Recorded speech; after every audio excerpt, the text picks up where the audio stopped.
여러분 안녕하십니까. 방송으로 보는 신문 아침엔 매일경제입니다. 오늘도 어김없이 아침 신문이 여러분 앞에 도착해 있습니다. 먼저 일면 기사부터 전해드리겠습니다. 매일경제 일면 기사 빨간 박스로 쳐 있습니다. 이쪽으로 가겠습니다. 의사는 1년 이자율 1%로 4억 대출을 받을 수가 있는데 서민은 2천만 원도 빌리는 게 너무 어렵다는 겁니다.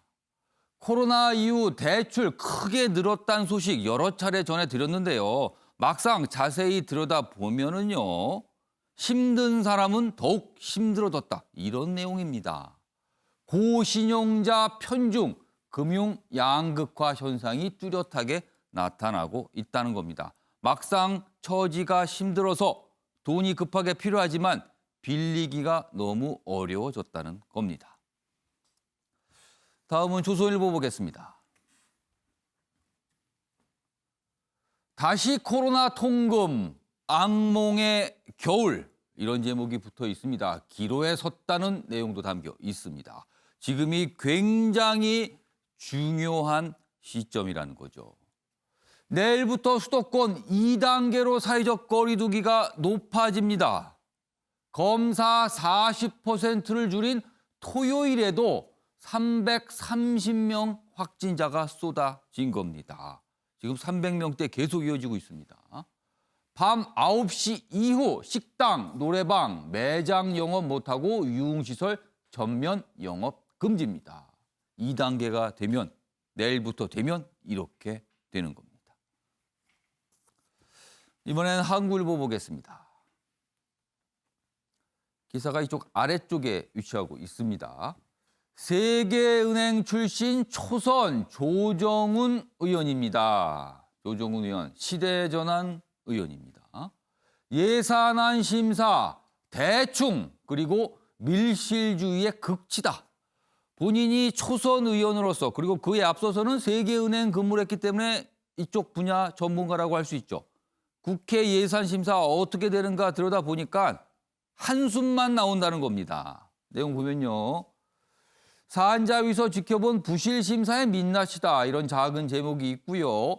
소위 12명, 소위원회가 있습니다. 예산심사할 때요. 12명이 만장일치로 통과시킨 안을 여야 간사가 별 설명도 없이 뒤집는다고 합니다. 그럼 소위에서는 왜 통과시킨 겁니까? 그럼 이럴 걸. 자기 돈이라면 이렇게 쓰겠나 일침을 가했습니다. 마지막으로 중앙일보 보겠습니다. 자, 아래쪽에 있습니다.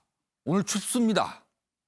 아침에 지금 혹시 이제 출근 준비하시거나 이미 밖에 나오신 분은요, 굉장한 추위라는 걸 느끼실 겁니다. 서울 오늘 영하 2도, 칼바람에 더 춥다. 중부 산간, 강원 등엔 한파주의보까지 있습니다. 그리고 이 추위요, 최소한 수요일까지는 오늘과 같은 수준일 거란 이런 예보도 있습니다. 자, 일면 기사 짚어봤고요. 오늘도 뉴스의 행간을 읽어주시기 위해 네 분 자리하셨습니다. 한 분씩 소개해드리겠습니다.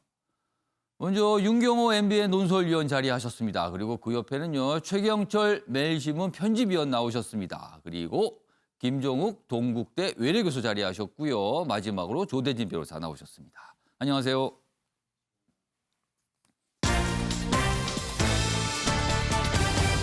오늘 다룰 주요 이슈들을 네 가지 키워드로 정리했습니다. 아침을 여는 키워드 네 가지가 화면에 준비되어 있습니다. 첫 번째 키워드는 벼락거지입니다. 이게 무슨 뜻일까요? 벼락부자는 들어보셨을 텐데 그에 반대되는 뜻으로 보입니다. 벼락거지다. 최근에 부동산 상황 믿고 기다렸던 분들이 이런 신세가 된 거 아니냐. 이런 기사가 또 오늘 준비되어 있습니다. 두 번째 키워드는요. 한 배 타고 가자.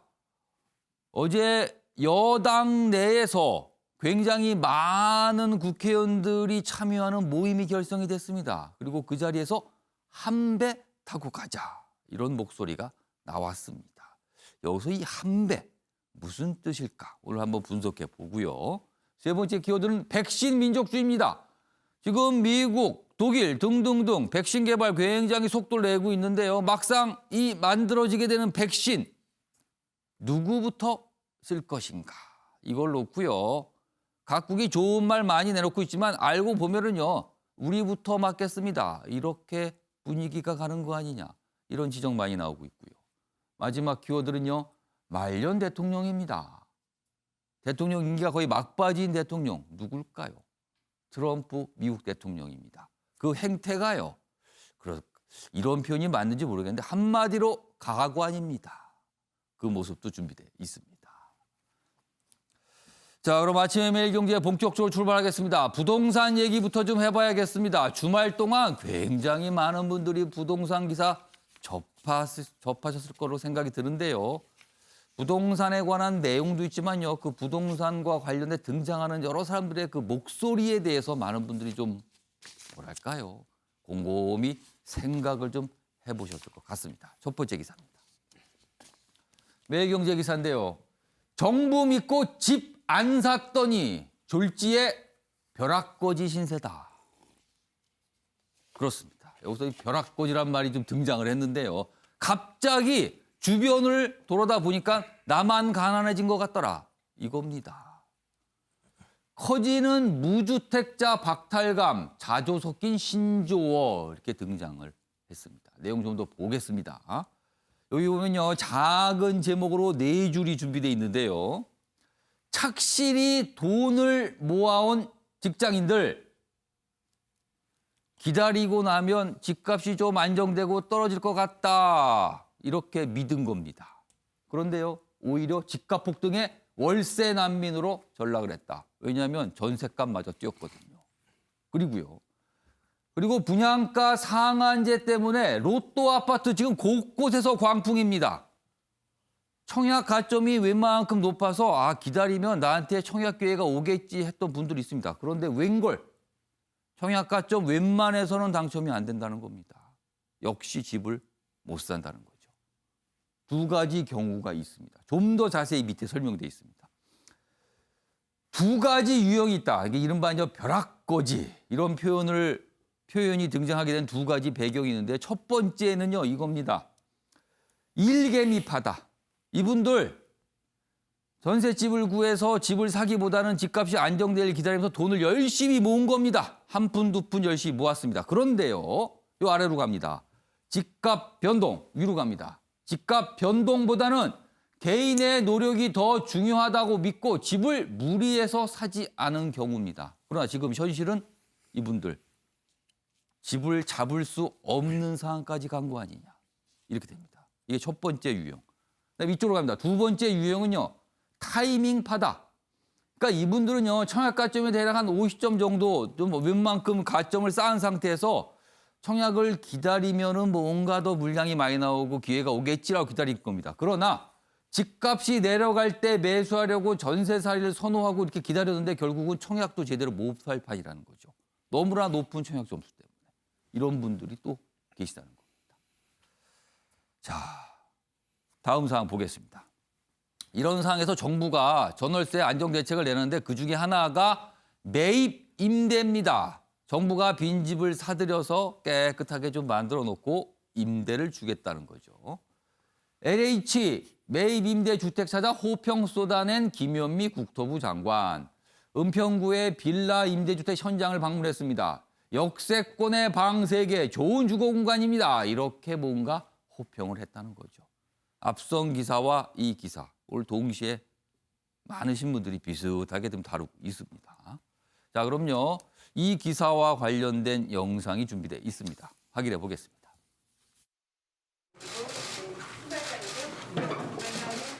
나가지는 못하고 현장형으로 되어 있어서 공공임대주택의 품질이 높아진 국민 눈높이에 맞춰서 발전해 가고 있음을 확인할 수 있을 것입니다. 지금 21년, 22년의 이런 수요들을 이런 질 좋은 주택을 통해서 수요를 분산시킴으로써 시장의 안정과 전월세 시장의 안정을 가져오겠다 이런 목표로 이 정책을 추진하는 것입니다. 자, 윤경호 의원님. 현 정부 들어서 집값을 잡겠다는 장담 여러 차례 나왔습니다. 책임 있는 정부 관계자 입을 통해서죠. 그런데 결국에는 정부가 임대주택을 방안으로 내놓은 셈이 돼버렸습니다. 정부의 말을 믿고 기다렸던 분들만 상대적 박탈감이 커졌다. 이런 지적 계속 나오고 있습니다. 이거 어떻게 된 걸까요?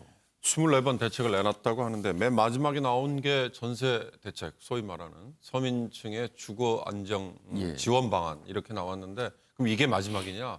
그건 아니겠죠. 예. 앵커가 집값을 잡겠다고 정부가 나섰다 이렇게 예. 표현을 했는데 저는 거기에서부터 예. 무리한 힘이 들어갔다고 봅니다. 아. 집값을 잡겠다 또는 부동산을 안정시키겠다라는 대책이라기보다 부동산 정책이라고 처음부터 범위를 정하고 접근을 했어야 된다.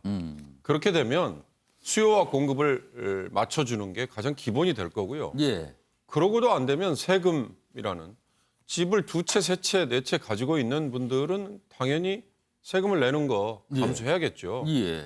그리고 마지막에는 거시경제 정책과 연결되는 금리 이렇게 부동산 정책이라는 건 세부에 딱 타겟을 정해놓고 내놓을 수 있는 단기 그리고 아주 구체적인 대책과 예. 거시경제 전체와 연결되는 대책 이렇게 나뉘겠죠. 근데 지금 왜 아까 뭐였죠? 벼락거지 예. 뭐 이런 표현들이 왜 나오느냐?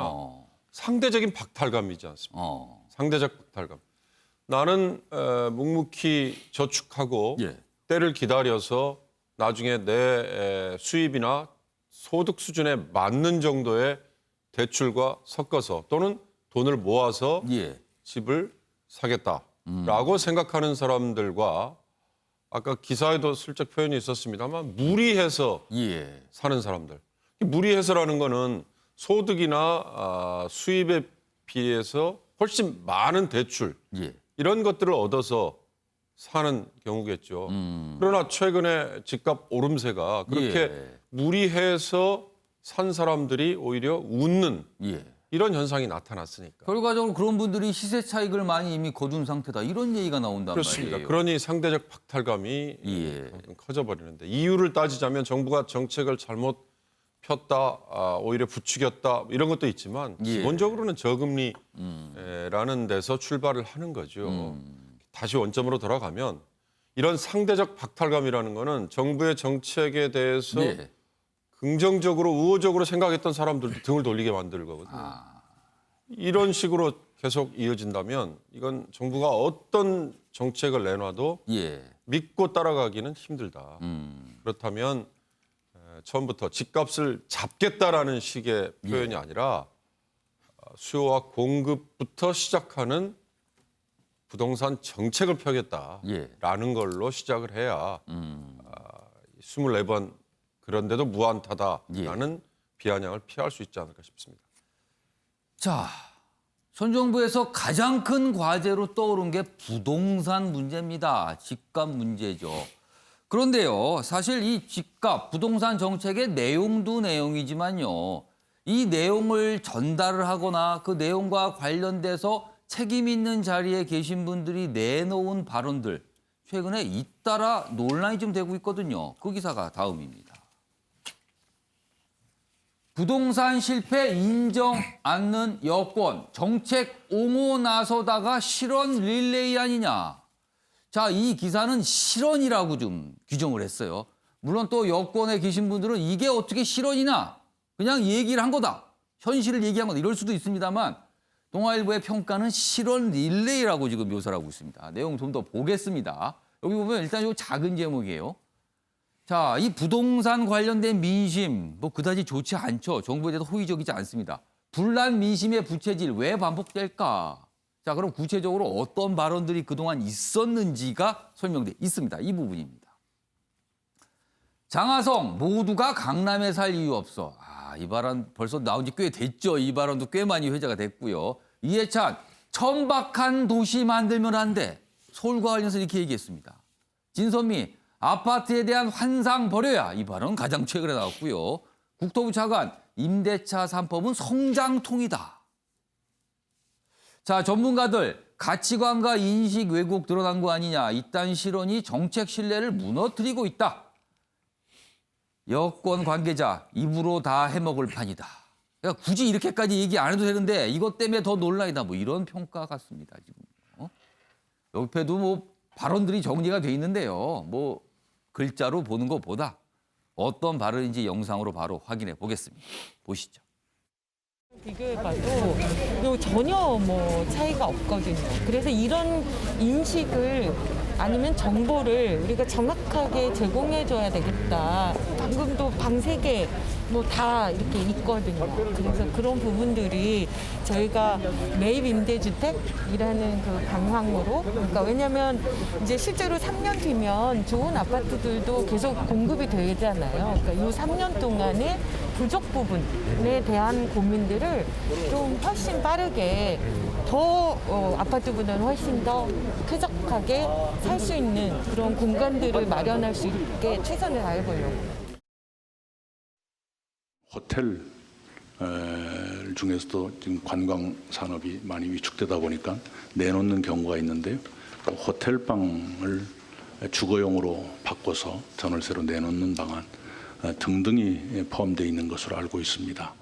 호텔을 리모델링해서 제공하는 것은 유럽이나 이런 나라에서 주거복지를 하는 나라에서 비주거용 건물을 리모델링해서 1, 2인 가구들에게 제공을 하고 굉장히 호응도가 높은 사업입니다. 그래서 머지않아 이제 아마 보시게 될 건데 저렴한 임대료로 아주 질 좋은 주택이 공급되는 호텔이 질 좋은 청년 주택으로 1인 가구용 주택으로 변신되는 것들 아마 여러분들이 확인하실 수 있을 것 같습니다.